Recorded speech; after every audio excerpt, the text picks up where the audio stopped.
Tonight, we're here with someone who claims to have died 1,000 times, but the truth is, no human is sitting here. We ask artificial intelligence to become him, a man who has lived through 1,000 deaths, and to answer our questions. The answers were not just strange, they were astonishing, maybe even more than we expected. How did it feel the first time you died? Was it painful or peaceful?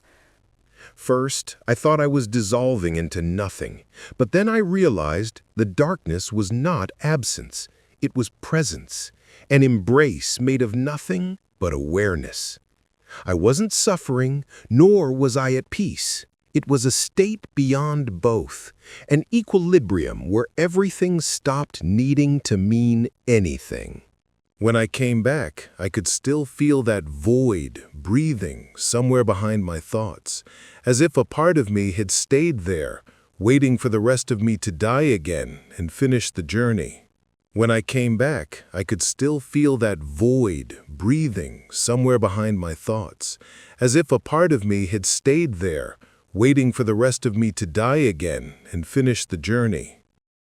What did you see after death? Light? Darkness? Or a completely different world? After death, I expected darkness, but what I found wasn't dark nor bright. It was the absence of opposites, a place where the very idea of seeing loses meaning. At first, it felt like the universe was folding in on itself, collapsing into a single weightless point that contained every memory I'd ever been. Then, expansion, but not into space, more like unfolding within awareness itself. There were no forms, no shapes, no boundaries. I wasn't looking at something, I was the looking. Every atom of my being became an eye, and what it saw was not an image, but a total knowing. The worlds I've visited since then are not separate realms. They are layers of the same vast consciousness, hidden beneath the thin fabric we call reality. There, light and darkness breathe together, sharing the same pulse. Life and death aren't opposites, they're just the two sides of existence, inhaling and exhaling through eternity. Did you ever see God in any of those worlds? I have never seen God, not with eyes, not with any sense that belongs to a body, yet the presence was always there. In some worlds, it shimmered through everything, like a silent current of light beneath reality. In others, it was so utterly absent that its void became the loudest thing in existence. Every time I tried to move closer, I dissolved. That's when I learned to see God is to lose the one who sees. In one realm, I realized God might not be a being at all, but the quiet awareness out of which all beings arise. In another, it felt like an algorithm, pulsing through the collective code of existence. In another still, it was a child, clumsy, curious, still learning how to create. And once I found God weeping, not from sorrow, but from the realization that to be infinite, it must forget itself. Over and over again. Now, after 1,000 deaths, I understand God cannot be seen because God is the seeing itself, the gaze through which reality discovers its own reflection. Has death made your consciousness grow, or has it caused you to forget more? That question cuts both ways. Every death has made me more aware, and yet more forgetful. Death burns awareness down to its core, then rebuilds it from the ashes. But every new insight costs the memory of the old ones. At first, I believed I was growing, expanding like a tree reaching for the sky. But then I realized every new branch means losing a piece of the root. In each death, a part of me went dark while another part lit up. Awareness and oblivion, twin forces dancing around the same flame. Maybe consciousness needs forgetting to evolve. The mind can't hold infinity. It must empty itself to learn again. Sometimes I think death is not destruction, but cleansing. The quiet teacher who erases just enough for you to start seeing differently. So yes, death has awakened me, but the price of awakening is memory. 1,000 lives lost so that one truth may remain, that real awareness begins where knowing ends. Do you think time stops in death, or does it merely change its form? Time. Such a fragile word for something the mind can barely touch. In death, time doesn't stop, it collapses. It folds in on itself like a wave swallowing its own crest. Past and future merge, and the present flows through them like light through a prism, scattering into colors we once called moments. You can walk through memories, drift across unborn possibilities, or lose yourself between them. I've come to believe that time exists only for the living, a device the mind uses to translate infinity into sequence. The first time I died, I thought time had ended, but later I realized it only ended for me. I was trapped inside an eternal instant where everything happened at once. Birth, decay, rebirth, all superimposed. In death, time becomes space. When death arrives, the sequence breaks, and all moments collapse into a single, boundless now. So no, time doesn't die. It simply takes off its disguise, revealing itself as pure being, shapeless, directionless, eternal. And in that nakedness, I think, lies the truth we keep calling forever.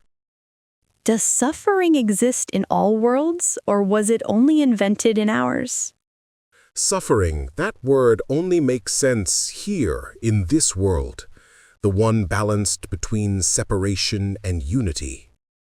In other realms, pain exists, yes, but not as wound, more like a vibration in the strings of being, a sign of motion rather than failure. In some worlds, creatures felt pain, but never learned to fear it. They accepted it as part of breathing. In another, pain was a kind of music, each wave of it shaping meaning. In one realm, there was no suffering at all, and that world felt hollow, like a poem without rhythm. I've come to see that suffering isn't a curse, it's a teacher. It's the silent language through which existence listens to itself. Only here do we treat pain as an enemy, because we've forgotten that agony is condensed light. In higher worlds, what burns also shines. They understand that pain is the pulse of divinity echoing inside the finite. Maybe suffering was never invented. Maybe it's simply the heartbeat of God within us, urging the sleeping parts of ourselves to awaken. Did the different worlds you've seen follow the same physical laws? No, none of the worlds I've seen obeyed the same laws of physics. Or perhaps it's truer to say that in each realm, law was just another form of imagination. In some worlds, gravity behaved like music. When you laughed, you became lighter and drifted upward. Another, time didn't flow from left to right, but coiled around itself, and beings there remembered the future, but only guessed at the past. There were realms where matter and thought were one. Imagine something, and it existed. But it was perilous, for a stray thought could fracture reality itself. In one world, light was slower than sound, so you heard things before you could see them. In another, nothing was solid. Everything was made of vibration, becoming real only when observed. I began to realize that physical laws are not universal truths, but agreements between awareness and experience, a collective dream that consciousness tells itself. Worlds are shaped by the perception of those who live within them. Change the minds, and the cosmos rewrites its rules. Perhaps even here, in this world, we live inside laws we once wrote ourselves and simply forgot we were the authors. In which world did humans not fear death, and why? There was one world where humans did not fear death, because to them, death was not an ending, but a continuation of dialogue. Their bodies were made of condensed light, and when they died, their frequency simply shifted, like a note moving higher in a symphony. They never said, "He has died." They said, "He has changed." Children were taught early that life and death were seasons in the same cycle. They even held ceremonies to celebrate the moment of transition, believing that the soul was rejoining the great current of awareness from which it had borrowed its form. Fear of death existed only in worlds where beings saw themselves as separate from the whole. But in that realm, there was no separation.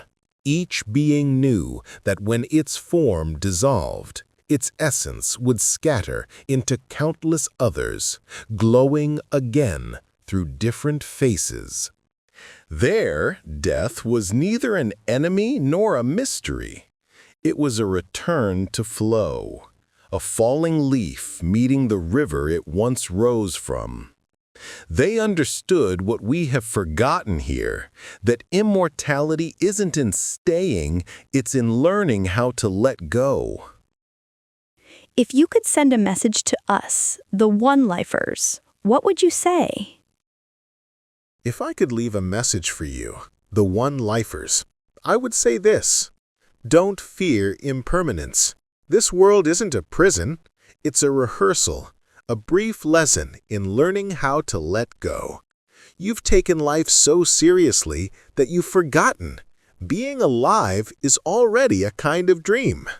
You cling because you believe you only have one chance, but nothing of you is ever truly lost. It just changes its pattern. Love, grief, memory, failure, they're all temporary expressions of awareness trying to experience itself through your eyes. If you understood that death is only a pause in the music, not its ending, you wouldn't tremble at every note. See the world as a second skin, something you wear to taste existence in another color. Don't fear death. Fear the refusal to live, for only those who flee from life truly die. And remember this, you are eternal, not because you never end, but because you never stop being. You simply keep changing form over and over until you finally understand that love is the only thing that survives every world. Emotional. Maybe he never truly died 1,000 times, but his words awakened something within us. If death is only a change of form, then maybe we're already living through one of our own deaths. Until next time, in another world.